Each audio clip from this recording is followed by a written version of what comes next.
નમસ્કાર મિત્રો, hello education પર આપનું સ્વાગત છે। ટેટની વેલિડિટી કેટલી? અત્યારે ખૂબ જ ચર્ચામાં ચાલતો આ અઘરો પ્રશ્ન છે મિત્રો। મારા વિડીયોની અંદર કમેન્ટ બોક્સની અંદર ઘણા બધા એવા પ્રશ્નો છે કે જે ટેટ 1 ની વેલિડિટી કેટલી આ બાબતે સ્વાભાવિક ક્વેશ્ચન કરેલો છે અને થવો જ જોઈએ। જ્યારે પણ ભરતી આવે છે ત્યારે આ ક્વેશ્ચન ઊભો થાય અને થાય જ છે। અગાઉ પણ આપણે જોયું છે 2017, 2022, 2024 અને 2026 અત્યારે પણ જુઓ કે ટેટ 1 ની વેલિડિટી અથવા તો જે પણ ટેટ હોય, ટેટ 2 હોય તો એની પણ વેલિડિટી બાબતે પ્રશ્નો ઊભા થતા હોય છે। એટલે ભરતી આવે ત્યારે ટેટની વેલિડિટી કેટલી આ બાબતે પ્રશ્નો ઊભા થતા હોય છે અને અઘરો પ્રશ્ન પણ છે કે અમને વેલિડ ગણશે કે કેમ, આવો સ્વાભાવિક ઉમેદવારોના મનમાં ક્વેશ્ચન થતો હોય છે।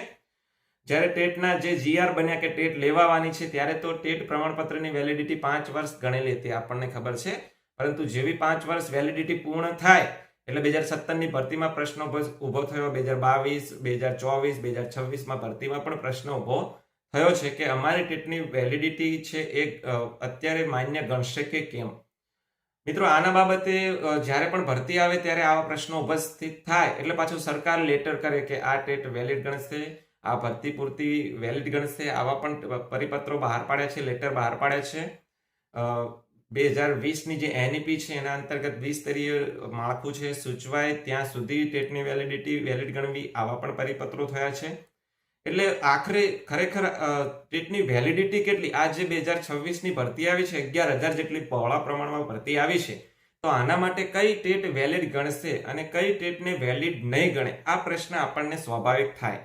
તો આ વિડીયોની અંદર તમારા પ્રશ્નનું સોલ્યુશન થઈ જશે। તો ચેનલ પર નવા હોય તો ચેનલને સબસ્ક્રાઇબ કરી દેશો, વિડીયો સારા લાગે તો તમામ મિત્રો સુધી અવશ્ય શેર કરશો। છેલ્લા 2 લેટર કરેલા છે સરકાર, એ તમને આ વિડીયોમાં બતાવીશ।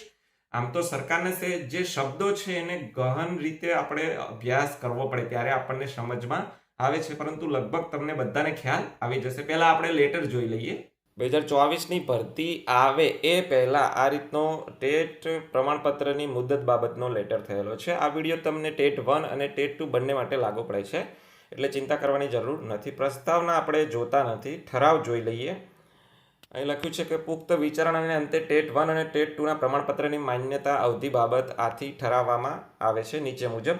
પહેલો મુદ્દો છે કે વર્ષ 2023માં લેવાયેલ ટેટ 1 અને ટેટ 2 પરીક્ષામાં ઉત્તીર્ણ થયેલ ઉમેદવારોના પ્રમાણપત્રની અવધિ પ્રમાણપત્ર ઇસ્યુ થયા તારીખથી 5 વર્ષ અથવા તો એનસીટી દ્વારા રાષ્ટ્રીય શિક્ષણ નીતિ 2020 મુજબ ટેટનું પરીક્ષાનું જે નવું માળખું છે એ સૂચવવામાં આવે તે સુધી, તે બંનેમાંથી જે વહેલું હોય ત્યાં સુધી રહેશે। એટલે એનઈપી 2020નું માળખું છે એ જો વહેલું આવી જાય તો પછી વર્ષ 2023માં જે ટેટ 1-2 લેવાય છે એની વેલિડિટી ખતમ થઈ જાય અને 5 વર્ષ પહેલાં ન આવે તો પછી 5 વર્ષ પછી આપોઆપ પાછી એની વેલિડિટી ખતમ થઈ જશે। એટલે આ મુદ્દો આવું કહેવા માંગે છે। ત્યાર પછી બીજો મુદ્દો છે કે આ વર્ષે થનાર વિદ્યાસહાયક ભરતીમાં એટલે 2024ની જે વિદ્યાસહાયક ભરતી છે એની વાત છે। એમાં વર્ષ 2023 પહેલાં જે ટેટ પરીક્ષા પાસ કરેલ છે એવા અને 2023માં ટેટ પાસ કરેલ છે તેવા તમામ ઉમેદવારોના શિક્ષક યોગ્યતા કસોટીના પ્રમાણપત્રો છે માન્ય ગણવાના રહેશે। ત્યાર પછી વર્ષ 2023 પહેલાંના શિક્ષક યોગ્યતા કસોટીના પ્રમાણપત્રની અવધિ માન્ય ગણવાની રહેશે નહીં। 2023 પહેલાંની ટેટ છે એને માન્ય ગણવાની નથી, આવું 2024ના ભરતી પહેલાં જ વાત કરી દીધી છે કે ભરતી પછી એ માન્ય ગણવાના રહેશે નહીં। પરંતુ જો ઉમેદવાર નિયમ મુજબ વયમર્યાદામાં આવતા હોય તો ભવિષ્યમાં યોજાનાર ટેટ 1 અને ટેટ 2 પરીક્ષામાં ભાગ લઈ શકશે। એટલે ભાગ લઈ શકશે, ટેટ પરીક્ષા આપી શકશે, આવું કહેવું છે। જે 2011-2013માં જે ટેટના ઠરાવ થયેલા હશે એની જોગવાઈ યથાવત રહેશે અને 22/10/2021નો સમાન ક્રમાંકનો જે ઠરાવ છે એ રદ કરવામાં આવેલ છે। એટલે હવે આ ઠરાવને જ વેલિડ ગણવાનો થાય છે। આ રીતનું છે મિત્રો। 2024ની અંદર ભરતી પહેલાં આ રીતનો લેટર થયેલો હતો। હવે આમાં તો તમને ખબર પડી ગઈ હશે કે આ 2024ની ભરતીમાં બધાય ટેટ છે એ માન્ય રાખી છે। ભરતી પછી 2023 પહેલાંની જે પણ ટેટ છે એને માન્ય રાખવાની નથી અને વેલિડિટી ખતમ કરી દેવાની છે એવી પણ વાત કરી છે। અને 2023ની છે એ વેલિડિટી બાબતે કોઈ અહીં લખ્યું નથી, એટલું લખ્યું છે કે 5 વર્ષ અથવા તો રાષ્ટ્રીય શિક્ષણ નીતિ અંતર્ગત જે ટેટ માળખું સૂચવાય ત્યાં સુધી બેમાંથી જે વહેલું હોય એમાં ટેટની વેલિડિટી એટલી ગણવાની રહેશે। આ રીતનું છે 2023 માટે। આ છે 2024નો ઠરાવ। ત્યાર પછી મિત્રો તમે જુઓ તો 2025ની અંદર આ રીતનો નાનકડો ઠરાવ થઈ ગયેલો છે। ઘણી વખત આપણી નાની બાબતો આપણા ધ્યાન પર આવતી નથી। ટેટ પ્રમાણપત્રની મુદત બાબતનો આ રીતનો ઠરાવ થઈ ચૂક્યો છે। હાલની જોગવાઈ આપી છે અને સુધારેલ જોગવાઈ પણ આપી છે. આપણે 2024ના જે ઠરાવમાં પહેલો ફકરો વાંચ્યો હતો એ જ ફકરો છે.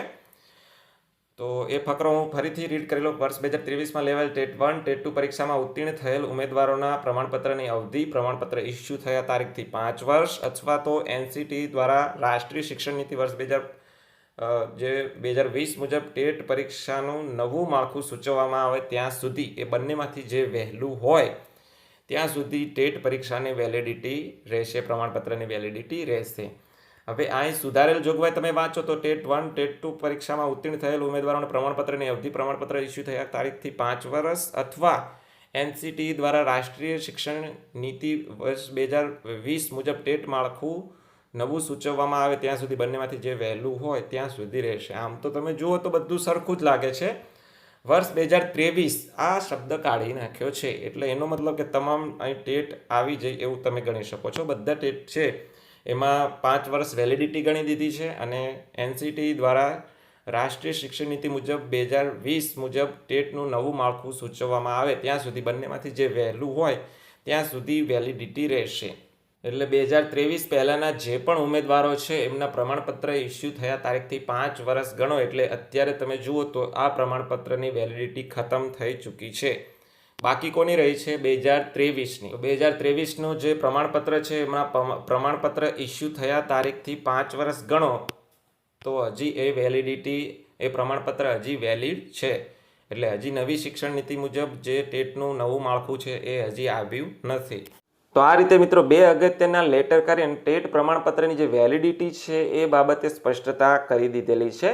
વર્ષ 2024ની અંદર જે ભરતી આવી એ પહેલાં આ લેટર 2024નો જે છે એ કરેલો હતો અને એમાં તમામ પ્રમાણપત્રો જે ટેટના છે એની વેલિડિટી ગણી હતી અને એમને ફોર્મ ભરવા દીધા હતા.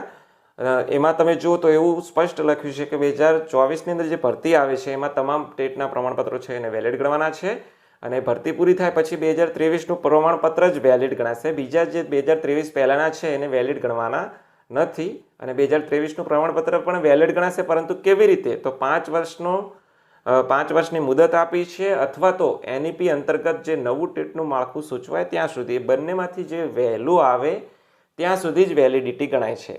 આવી રીતનું 2024નો લેટર છે. હવે 2025માં એમાં થોડુંક ફેરફાર કરી અને પછી એક શબ્દની, આ તો શબ્દોનું જે અર્થઘટન છે મિત્રો સમજવું જરૂરી હતું, એટલા માટે 2024ની અંદર સ્પષ્ટતા કરતો જે પરિપત્ર છે એ કરી દેવામાં આવ્યો છે. એમાં નવી જોગવાઈ, હાલની જોગવાઈ બંને રીતે આપેલું છે કે 2024ના લેટરની અંદર જે પહેલા ફકરાની અંદર જોગવાઈ કરેલી હતી એમાં વર્ષ 2023 જે શબ્દ છે એને દૂર કરી અને તમામ પ્રમાણપત્રોની જે વેલિડિટી છે એ 5 વર્ષ અથવા તો NEP 2020 અંતર્ગત નવી ટેટનું જે નવું માળખું છે એ સૂચવાય ત્યાં સુધી, આવી રીતનું તમામ પ્રમાણપત્રો માટે આ રીતનો લેટર કરેલો હતો.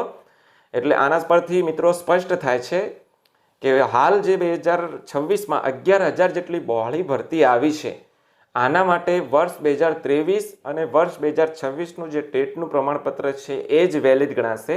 એ પહેલાં જેટલે પણ ટેટ પરીક્ષા લેવાઈ છે એના પ્રમાણપત્રોની મુદત અહીં ખતમ થાય છે એટલે આ 2026ની ભરતી માટે માન્ય ગણાશે નહીં.